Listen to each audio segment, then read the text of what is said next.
अयोध्यानगरी येथे महायुतीचे उमेदवार आशुतोष काळे यांच्या प्रचारार्थ कॉर्नर सभा संपन्न। कोपरगाव शहरातील हद्दवाड भागातील अयोध्यानगरी येथे महायुतीचे उमेदवार आशुतोष काळे यांच्या प्रचारार्थ कॉर्नर सभेचे 15 नोव्हेंबर 2024 रोजी सायंकाळी 7:30 वाजता आयोजन करण्यात आले होते। कोपरगाव शहरातील हद्दवाड झालेल्या अयोध्यानगरी स्थानिक रहिवाशांनी या सभेला मोठा प्रतिसाद दिला आहे। या सभेसाठी नागरिकांनी मोठी गर्दी केली होती। आज इथं जमलेले सर्व कार्यकर्ते आणि मित्र परिवारांनी आपले दादांना चांगल्या मताने निवडून द्यायचे आहे। पण त्याच्यापूर्वी जो आमचा एक सगळ्यात महत्त्वाचा प्रश्न होता पाणी प्रश्न, तो पाणी प्रश्न दादांनी मार्गी लावलेला आहे। त्याबद्दल दादांचे मी पहिले आभार मानतो। आणि दुसरी एक महत्त्वाची तेव्हा आमचं तर झालंच पाण्याचा प्रश्न, पण गावाचे पण पाणी प्रश्न त्यांनी चांगले हे केलेले आहे। त्याच्यासाठी दादांचे पुन्हा एकदा आभार मानतो। आणि इथून पुढे कोपरगावचा चांगला विकास व्हावा यासाठी दादांना भरघोस मताने निवडून द्यावा ही अपेक्षा करतो। यांनी आमच्या अयोध्यानगरी परिसर व इथले आसपासचा जो पाणी प्रश्न मिटवलेला आहे त्याबद्दल आशुतोष दादांचे सर्वप्रथम आभार मानतो। आणि दादांमुळे आम्हाला या उन्हाळ्यामध्ये एक पाण्याचे रोटेशन पण भेटलेलं आहे। कायम तत्पर दादा आपल्या सगळ्यांसाठी अवेलेबल असतात। अशा दादांना आपण जास्तीत जास्त मताधिकाऱ्यांनी निवडून द्यायचं आहे आणि हे आपलं कर्तव्य आहे। एवढंच मी बोलतो। डॉक्टर बाबासाहेब आंबेडकर, छत्रपती शिवाजी महाराज, शाहू महाराज, तसेच लोकशाहीर अण्णाभाऊ साठे आणि सर्व महामानव महिला आणि पुरुषांना माझं त्रिवार वंदन। आणि आज या कॉर्नर सभेचे अध्यक्ष त्यांचं एक अभिनंदन। आणि या तालुक्याचा ज्यांना विकासाचा ध्यास लागलाय असे आपले कोपरगाव तालुक्याचे लाडके आमदार आशुतोष दादा काळे यांचं सुद्धा या अयोध्यानगरीच्या नागरिकांतर्फे मी स्वागत करते आणि त्यांचं अभिनंदन करते की त्यांनी ते आपली कॉर्नर मीटिंग घेतली। एक सांगायची गोष्ट म्हणजे अयोध्यानगरीमध्ये जेव्हा मी प्रथम निवडून आले त्यावेळेस इथल्या लोकांना पाण्याचा खूप प्रश्न होता आणि म्हणजे त्यांना पाणीच मिळत नव्हतं। पुष्पताई आणि आम्ही बऱ्याच वेळेस इथं बचत गटाच्या निमित्ताने यायचो, त्यांना आम्ही ते बोर द्यायचं पण पुष्पताईने खूप प्रयत्न केला पण बोरला देखील पाणी लागत नव्हतं। त्या लोकांना पाणी मिळत नव्हतं। आपल्या खिडकीचा सुद्धा पाण्याचा प्रश्न असल्यामुळं त्या लोकांचे खूप हाल होते। पण माझ्या कारकिर्दीमध्ये मग आम्ही ह्या महिलांनी पण खूप पाठपुरावा केला। आम्ही पाठपुरावा पाईपलाईनचं काम आम्ही त्यावेळेस केलं, तेव्हा अशोक दादा त्यावेळेस आमदार होते आणि त्यांच्या माध्यमातूनच ही सुरुवात केली ती पहिली पाईपलाईन घेण्याची। आणि ते आम्ही पाठपुरावा पण केली। त्यावेळेस पगारे साहेब होते, त्यांनी पण आम्हाला खूप मदत केली। ते आता सध्या नाही खायत, पण मग त्यापासून सुरुवात केली आणि आशुतोष दादांच्या काळात आपल्याला हे पाणी मिळालंय। कारण दादांनी पण जो निधी आणला 131 कोटी आणि 24 लाख वरती असा निधी तळ्याचं काम करण्यासाठी आणला। त्यांनी ते तळ्याचं काम फार मोठं केलं कारण कोपरगावचा सर्व पाणी प्रश्न मिटवला आणि महिलांचा जो पाणी प्रश्न आहे तो त्यांनी महिलांच्या डोक्यावर झांडा खाली उतरवला आहे। कारण महिलांची खूप धावपळ व्हायची, हे दादांनी जेव्हा अमेरिकेचे तेव्हा सुद्धा पाहिलं होतं आणि त्यांची पण इच्छा होती की मी या कोपरगावचं पाण्याचा प्रश्न मिटवेल आणि त्यांनी दिलेल्या शब्दाप्रमाणे आपलं पाणी पुरवठा आपल्या कोपरगावला पाणी दिलंय। आणि तो निधी आणल्यानंतर त्यांना त्याच्यातच काही होणार नव्हतं कारण नगरपालिकेला 131 कोटीमधून नगरपालिकेला 15% द्यायचे होते, म्हणजे जवळजवळ 20 कोटी नगरपालिकेला द्यावं लागणार होते। मग तो त्याशिवाय तळ्याचं काम होणार होतं। तेव्हा दादांनी पुन्हा आपले मुख्यमंत्री अजितदादा यांची भेट घेऊन तिथून तो निधी आणला आणि जलपूजन केलं। आणि त्यानंतर आता जे आपल्याला पाणी जे मिळतंय 3 दिवस ते त्यामधूनच मिळतंय आणि आपल्या कोपरगावचा पाणी प्रश्न दादांनी मिटवला। आणि सर्व महिलांचा तसंच जे मिळवणे आहे म्हणजे दाजी त्यांची सुद्धा धावपळ दादांनी वाचवलेली आहे कारण त्यांना सुद्धा पाण्यासाठी खूप धावपळ करावी लागायची, त्यामुळे त्यांना पण आता विश्वास मिळतोय। तसंच दादांनी जेव्हा दादा निवडून आले आशुतोष दादा तेव्हा त्यांचा 2-2.5 वर्षाचा कालावधी हा कोरोनामध्ये गेला। कोरोनामध्ये गेल्यानंतर त्यांनी त्या वेळेस केलेली मदत आणि जे आजारी होते कोरोनामध्ये त्या पेशंटची ठेवलेली व्यवस्था, त्यांनी कॉलेजलाच दवाखाना केलेला होता त्यावेळेस कारण अपुरी जागा पडत असल्यामुळे दवाखान्यात त्यांनी ऑक्सिजन सगळं व्यवस्था लोकांना जास्तीत जास्त कशी मदत देता येईल ती दिली। माननीय नामदार आशुतोष दादा यांच्या सभेचे कॉर्नर सभेचे नियोजन केले आहे। तर या सभेचे अध्यक्ष श्री पाटील सर, शिंदे सर आमचे जिल्ह्याचे अध्यक्ष श्री कृष्णाजी आडाव, मांढरे साहेब, श्री वडांगळे सर, आमचे शहर प्रमुख सुनीलजी गंगोले, वडांगळे सर, शैलेशजी साबळे, विजयजी त्रिभुवन खरे साहेब आणि चांदबाई शेख, जावेदभाई शेख, आमचे खडकी प्रभागातील सर्व कार्यकर्ते, अशोकराव जावटे, या ठिकाणी बसलेले सगळे महिला वर्ग व इथले असलेले स्थानिक पुरुष यांचं सगळ्यांचं या सभेला उपस्थित राहिल्याबद्दल त्यांचा आभार मानतो. आता खरेताई बरेच या विषयावर बोलल्या, त्याच्यानंतर अगोदर सरावर पण बोलले. सगळ्यात महत्त्वाचा विषय असा आहे की इथं पाण्याचा हा प्रश्न एकदम गौण होता. अयोध्या नगरी म्हटल्यानंतर आता हा कोपरगाव ग्रामीण हा पूर्वीचा एरिया होता, आता वाढीव हद्दीमध्ये आला. वाढीव हद्दीमध्ये आता नगरपालिकेमध्ये गेल्यामुळे याला बऱ्याचशा सुविधा आता लागू झाल्या आणि या सुविधेच्या माध्यमातून माननीय आमदार आशुतोष जाधवांनी जो काही 131 कोटीच्या निधीतून सगळ्यात महत्त्वाचा अयोध्या नगरीचा पाणी प्रश्न सोडला. पाणी प्रश्न हा बऱ्याच आता इथं गायकवाड फॅमिली आहे, या गायकवाडमध्ये विदू गायकवाड, दिनेश गायकवाड हा माझ्याकडं ड्रम घेऊन पाण्याला यायचा.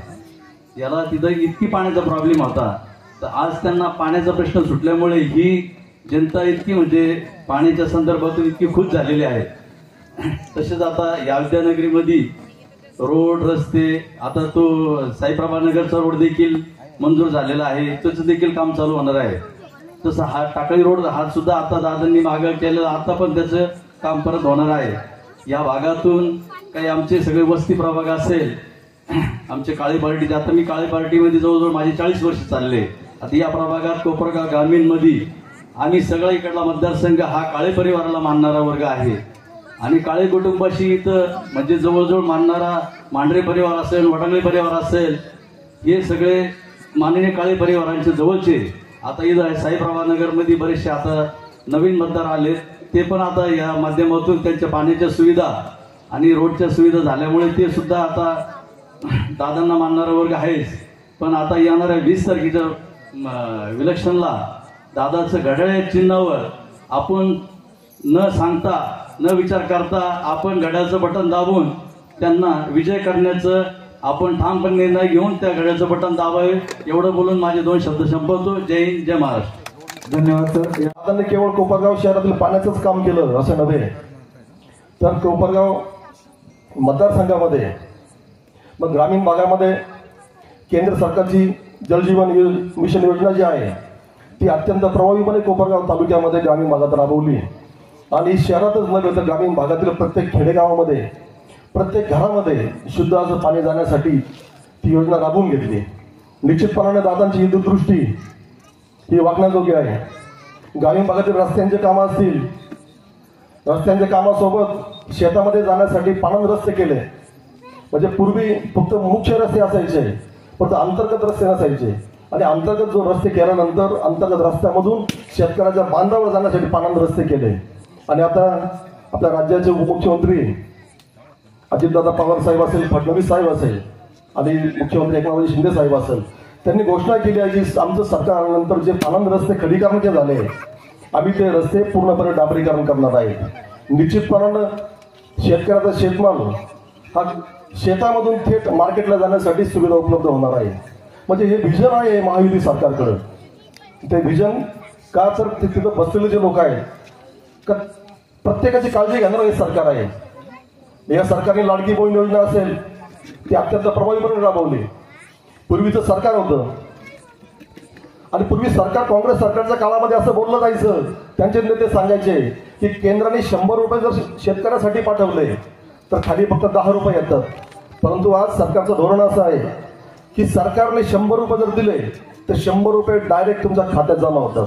आपण बघितलं असेल लाडकी बहीण योजना असेल, पीक विमा योजना असेल. पीक विम्याच्या संदर्भात बोलायचं झालं तर पूर्वी एकरी 7,000 8,000 रुपये भरून पीक विमा आपण काढायचो, परंतु ज्या खाजगी कंपन्यांना आपण पीक विम्याचं काम द्यायचो तर शेतकऱ्याला पैसे मिळत नसायचे.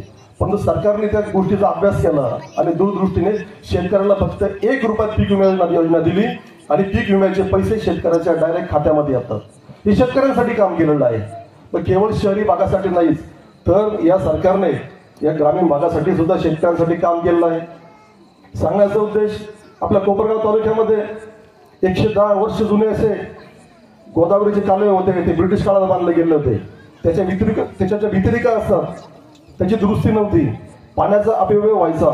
एकदा पाणी तिथून दारणीतून सुटलं की टेलपर्यंत जाताना पाणी शेतात न जाता कुठंतरी ते नाल्याला वाहून जायचं आणि शेतकऱ्याला पाणी नसायचं. मग शेतकरी रात्रभर जागा राहायचा, पाणी येत नसायचं, वणवण व्हायची. मग दादांनी त्यासाठी साधारण 300 कोटी रुपये या कालव्याच्या दुरुस्तीसाठी मंजूर करून आणले. मग शेतकऱ्याचं ते दुरुस्तीचं काम आता चालू आहे आणि निश्चितपणानं जे पाणी वायाला जायचं ते पाणी आता शेतकऱ्याच्या ते थेट शेतामध्ये जाणार आहे. यासाठी ही दूरदृष्टी दादांची आहे की शेतकरी सुद्धा आपला सुधारला पाहिजे. कारण की आपला देश हा कृषीप्रधान देश आहे. आपला देशाचा GDP हा कृषी क्षेत्रावर अवलंबून आहे आणि जर कृषी क्षेत्र जर व्यवस्थित चाललं तर निश्चितपणानं प्रत्येक नागरिकाला काम मिळतं, व्यवसाय वृद्धिंगत होतात. दादांनी असं आता कोपरगाव शहरासाठी 300 कोटी रुपये भूमिगत गटारीसाठी मंजूर करून आणले आहेत. कोपरगावची ड्रेनेज व्यवस्था होती. कुठंतरी एखाद्या कामाला 2 लाख रुपये मंजूर व्हायचे. एक छोटासा तुकडा व्हायचा, एक 200 मीटरचा, 150 मीटर, 100 मीटर, 125 मीटरचा. परत नवीन काम निघायचं. पाण्याचा निचरा होत नसायचा. कुठं गटार खाली आणली असायची, कुठं गटार वर आणली असायची, परत खाली वर, आणि पूर्ण ड्रेनेजचं वाटोळं झालेलं होतं. पण दादांनी दूरदृष्टी ठेवली की एकाच वेळेस ॲट अ टाइम पूर्ण कोपरगाव शहरामध्ये 300 कोटी रुपयाची ड्रेनेजची व्यवस्था करून ते पाणी निश्चितपणानं एका ठिकाणी जमा होणार आणि त्या ड्रेनेजचं पाण्याचं पुनर्वापर करण्यासाठी शुद्धीकरण प्लॅन देणार. मग ते पाणी आपण बगीचांना वापरू शकतो किंवा झाडांना घालू शकतो. असं ते इथे नियोजन आहे. आणि त्यातून जो कचरा निघेल त्या कचऱ्यापासून सुद्धा दादा कंपोस्ट खत निर्माण करणार आहे. मग ही दूरदृष्टी आहे. म्हणजे भूमिगत गटारी होती, पाणी वाया जाणार नाही, शेतकऱ्यांना स्वस्तात खत सुद्धा मिळेल. असं काम दादांनी आपल्या कोपरगाव शहरामध्ये केलेलं आहे. निश्चित असे भरपूर कामं सांगण्यासारखी आहे.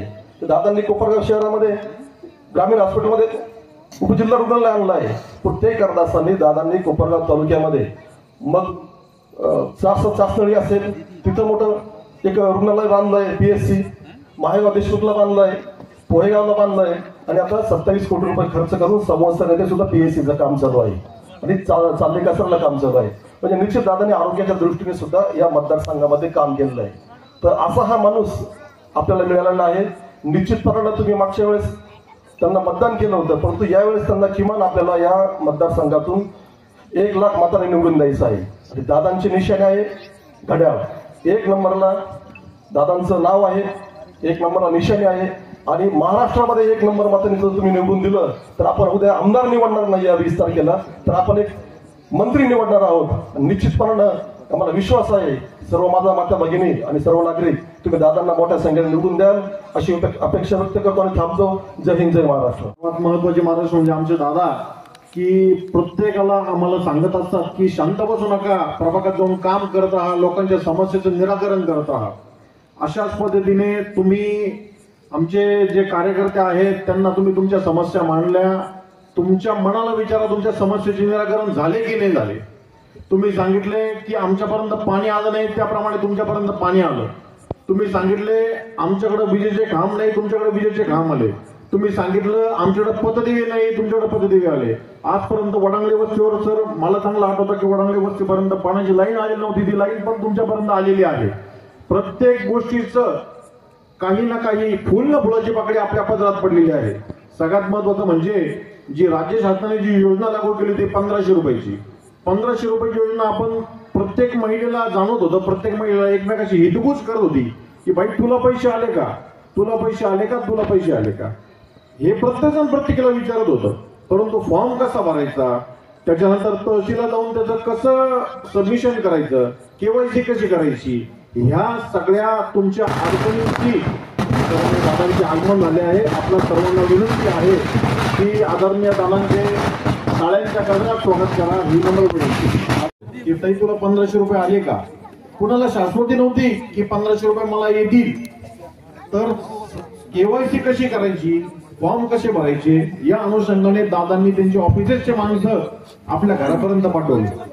त्याच्यानंतर तहसील कार्यालयासमोर आपले ऑफिसचे लोक कंटिन्यू बसलेले होते आणि त्यांच्याकडे तुम्ही भरून ते फॉर्म भरले, फॉर्म सबमिट केले, तुमचे रजिस्ट्रेशन नंबर तुमच्या मोबाईलला आले आणि तुमच्या मोबाईलला तुमचे पैसे जे शासनाचे होते ते मिळाले.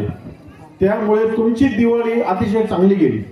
यावेळेला पाहुणे आले, पाहुण्यांनी सुद्धा तुम्हाला सांगितलं असेल की यावेळेला आम्हाला कोपरगावमध्ये बदल निश्चित जाणवतो आहे. सांगितलं का नाही सांगितलं? त्या अनुषंगाने आपल्या मनाला विचारा की कोपरगाव बदलतंय हे पाहुणे सांगतात. आपल्याला तर जाणवतच की कोपरगाव बदलतंय, पण ज्या वेळेला एखादा पाहुणे आपल्या गावात येतो, ज्या वेळेला तो आपल्याला सांगतो की कोपरगाव बदलतोय, तर खरंच कोपरगाव बदलतंय हे आपण मान्य केलं पाहिजे. हे सगळ्या मागे सांगण्याचा उद्देश एक आहे का या मागे विजन ठेवणारा जो माणूस असतो तो प्रमुख असतो. त्याचं एक लक्ष असतं, त्याचं एक उद्दिष्ट असतं की माझं गाव असं असावं, माझ्या जनतेचे जे प्रश्न आहेत ते संपलेले असावे. त्या अनुषंगाने आदरणीय दादांनी पाण्याचे काम केले, रस्त्याचे कामं केले, आरोग्याचे कामं केले. तुम्हाला अनेक मान्यवरांनी सांगितले की विकास कामं कशा कशा पद्धतीने झाली, हेही तुम्ही तुमच्या सगळ्या मैत्रिणींना सांगा. आणि त्या दादांवर विश्वास ठेवून दादांचं कुठं काय आपला जो बॅलेट पेपर असतो खाली वर काही बघायचं नाही. 1 नंबरचं बटन दादांचं आहे, पहिलंच बटन दाबा. बटन तुटलं तरी चालेल, पण 1च नंबर दाबायचं आणि घड्याळाचं बटन दाबायचं. धन्यवाद. तसेच येत्या 20 तारखेला 1 नंबरचं बटन दाबून आमदार आशिष दादांना जास्तीत जास्त मतांनी विजयी करायचे. आपल्या हद्दवाड भागातून जेवढे जास्तीत जास्त मतं देता येईल तेवढे जास्तीत जास्त मतं द्यायचे आपल्या दादांना आणि दादांना विजयी करायचे. दादा आतापर्यंत सर्वांनी गावातले कामं सांगितले, पण अयोध्या नगरी भागामध्ये दादांनी जसे निवडून आले तसे पलीकडल्या अयोध्या नगरी त्याच्यामध्ये पिण्याच्या पाण्याचा प्रश्न सोडवला, या भागातले पिण्याच्या पाण्याचा प्रश्न सोडवला. याच्यामध्ये आता वॉल टाकायचे काम चालू आहे आणि ते लवकर काम पूर्ण होईल आणि ह्या पण अयोध्या नगरीतल्या भागातील लोकांना पाणी भेटेल. तसेच आमदार आशिष दादांनी आपल्या इथे राम मंदिराचं जे काम चालू आहे त्याला 10 लाखाचा सभा मंडप पण दिलेला आहे. एवढे सर्व कामं दिले असतात आमदार आशिष दादांना आपण सर्वांनी जास्तीत जास्त मतांनी विजयी करावं ही आपणास नम्र विनंती करतो. 2 ते 2.5 वर्षापासून दादांनी कोविडचा काळ निघून गेल्यानंतर या ठिकाणी विशेष लक्ष देण्यासाठी आम्हाला सांगितलं होतं. त्या पद्धतीने आम्ही या ठिकाणी इन्फ्रास्ट्रक्चर रेडी करण्याची हिशोबाने रोडची अत्यंत दयनीय अवस्था दादा या ठिकाणी आमच्या हद्दवाड भागामध्ये पिण्याच्या पाण्याचा प्रश्न ते एकदम जटिल होता. परंतु आपल्या माध्यमातून टाक्या बांधून ब्रिजाल नगर या ठिकाणी टाकी बांधून त्या टाकीद्वारे एक्सटेन्शनची पाईपलाईन घेतली. म्हणजे एक्सटेन्शन याचा अर्थ असा की ती पाईपलाईनची डिझायनिंग आपल्या पहिल्या याच्यामध्ये नव्हती. ज्यावेळेस हे मंजूर झालं इथलं सगळं आपली 121 कोटीची योजना, त्याच्यामध्ये पिण्याच्या पाण्याचं तळ, साठवण तलाव आणि बाकीची पाईपलाईन त्या पद्धतीने घेतलेली होती. परंतु आमच्या भागामध्ये कुठल्याही प्रकारची ती पाईपलाईन घेतलेली नव्हती. ती नंतर आपण ऍडिशनल त्याच्यामध्ये करून घेतली आणि ती आपण आपल्याद्वारे मंजूर करून दिली. त्याबद्दल आम्ही पहिले शतशः आपले आभार व्यक्त करतो. कारण गावामध्ये इन्फ्रास्ट्रक्चर तर आहे, पाण्याची पाईपलाईन तर होती, परंतु आम्ही हद्दवाड भाग म्हणजे एकदम सावत्र भाग होता का काय अशी परिस्थिती इथली होती. झालं होतं काय की ज्यावेळेस पाणी कमी पडायचं शहराला, इकडचे पाईपलाईनचे कनेक्शनच कापून टाकले जायचे, इकडे पाणी दिलं जात नव्हतं. इथं नगरपालिका नाही आणि धड ग्रामपंचायत नाही, अशा याच्यामध्ये आम्ही अडकलेलो होतो. परंतु हद्दवाड भागामध्ये ज्यावेळेस पासून आपण इथे द्यायला सुरुवात केली, मला अतिशय या ठिकाणी गर्व होतो की 17.5 कोटी रुपयाचा निधी दादांनी आतापर्यंत आपल्याला सँक्शन केलेलं आहे आणि त्याचे कामं काही ठिकाणी चालू आहे, काही ठिकाणी त्याचे कामं आता पूर्णत्वाकडे. आजच आपली इथं वरटाक्याचं काम चालू झालं. मागच्या 6 महिन्यापूर्वी शेजारच्या अयोध्या नगरीचं काम पूर्ण केलं. त्या लोकांची खूप नोंद होती. मागील 35 वर्षापासून या ठिकाणचे लोक ड्रम घेऊन 40 वर्षापासून इथले लोक ड्रम घेऊन आम्ही रोज सकाळी बघायचो, कुणाच तरी विहिरीवर असायचे, कुणाच तरी बोरवर असायचे, अक्षरशः हातापाय पडून पाणी आणण्याची परिस्थिती होती. परंतु आज या ठिकाणी त्या ठिकाणी कंडिशन बदललेली आहे. 3 दिवसाआड पाणी झाल्यामुळं त्या ठिकाणी सर्व डोक्याचा हांडा त्यांच्या डोक्यावरचा हांडा खऱ्या अर्थाने उतरलेला आहे आणि अजून एक 3 ते 4 दिवसामध्ये या ठिकाणी पाण्याची पाईपलाईनचं काम चालू आहे, वाल्व बसवण्याचं, ते सुरळीत होऊन जाईल. आणि सभा मंडप या ठिकाणी मंदिर आहे श्रीरामांचं, प्रभू श्रीरामांचं मंदिर असल्यामुळे या ठिकाणी भरपूर जणांची मागणी होती बऱ्याच दिवसापासून. शिंदे सर वगैरे कंटिन्यू येत होते, गायकवाड कंपनी असेल हे बऱ्याच वेळेस येत होते, बापू जाधव होते, दादा आवारे होते, हे कंटिन्यू येत होते. दादा कुठे? दादा मागं का बरं थांबला? तुझ्या शब्दावर मान दिलं राहतं, त्याच्यानंतर आता मागं का बरं थांबलं? पुढे ये जरा. गावामध्ये सगळ्या प्रकारचे या हद्दवाड भागामध्ये या प्रकारचे सगळे कामं चालू आहे. अतिशय या ठिकाणी आपल्याला वातावरण अनुकूल आहे. कुठल्या प्रकारची दादा काळजी करू नका. दादांना 1 नंबरचं मत, दादांना 1 नंबरचं मत द्या. 1 नंबरचं मत म्हणजे नंबर 1 अनुक्रमांक 1 त्याच्यानंतर राष्ट्रवादीचं घड्याळ चिन्ह आणि 1 नंबरच्या लीडने महाराष्ट्रामध्ये आपल्या दादांना निवडून द्यायचंय हे आपल्याला मी सांगतो. दादा बऱ्याच दिवसापासून गावामध्ये काही आता जे काही उमेदवार उभे हे उमेदवार नैनी गोष्टीचे आरोप करताय. त्यांना मी एक सांगू इच्छितो, गांजाच्या झाडाने तुळशीला पावित्र्य शिकवायचं नसतं. पावित्र्य हे त्याच्या चरित्रातून दिसत असतं. हे त्यांनी निश्चित लक्षात ठेवावं. आणि आज परिस्थिती एवढी म्हणजे गंभीर असताना सुद्धा प्रतिकूल परिस्थितीत तुम्ही एवढा निधी खेचून आणला. 131 कोटीचा तळा असेल किंवा 3 ते 3.5 कोटी रुपयाचे काम असतील, हे तुम्ही अक्षरशः खेचून आणले. हे काय कोणत्या येड्या गाबड्याचं काम नाही. एवढे मंत्री आहे, एवढे आमदार आहे, एवढ्यांमधून निधी निवडून आणणं हे काही सोपं काम नाही. आणि प्रत्येक गोष्टीला हे इकडं होऊन जाईल ते तिकडं होऊन जाईल अशा पद्धतीचं काम कुठं नसतं. आपण जो व्हिजन तुमच्या डोक्यामध्ये जे व्हिजन आहे ते खूप महत्वाचं आहे. हे गटरीचे कामं, रस्त्याचे कामं, पाण्याचे कामं हे होत राहतील, परंतु माता भगिनींच्या हाताला काम मिळावं या ठिकाणी दादांनी MIDC मंजूर करून आणली.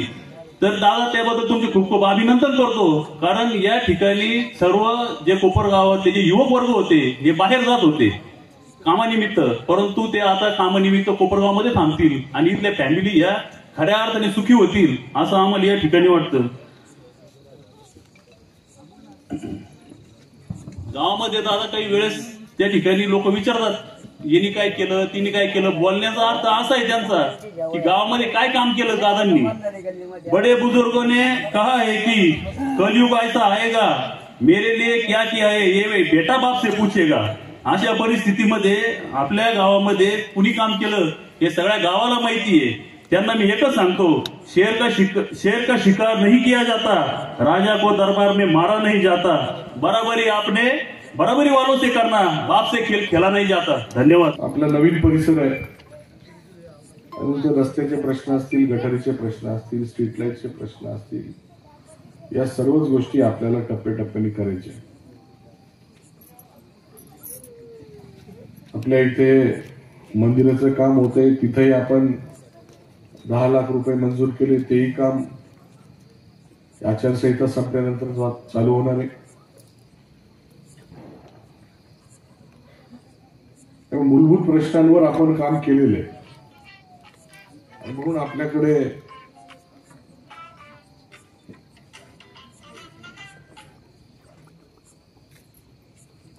म्हणून आपल्याकडे या निमित्ताने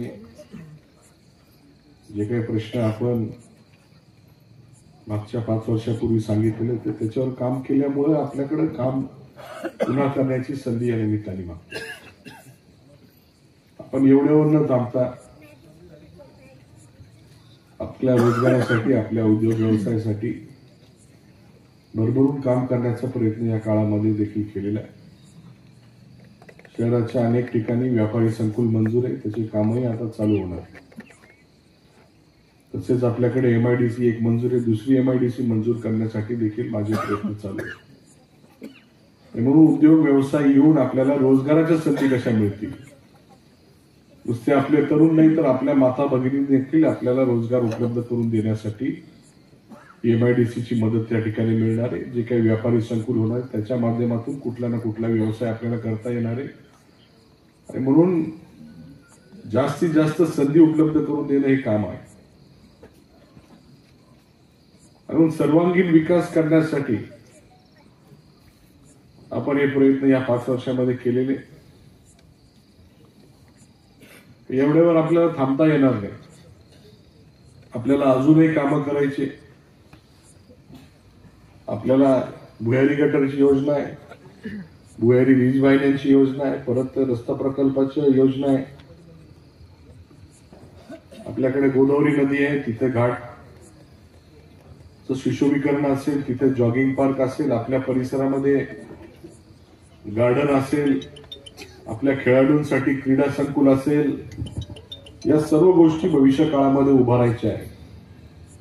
आणि म्हणून आपल्या सर्वांना माझी विनंती आहे का आपण पुन्हा एकदा मला काम करण्याची संधी उपलब्ध करून द्या.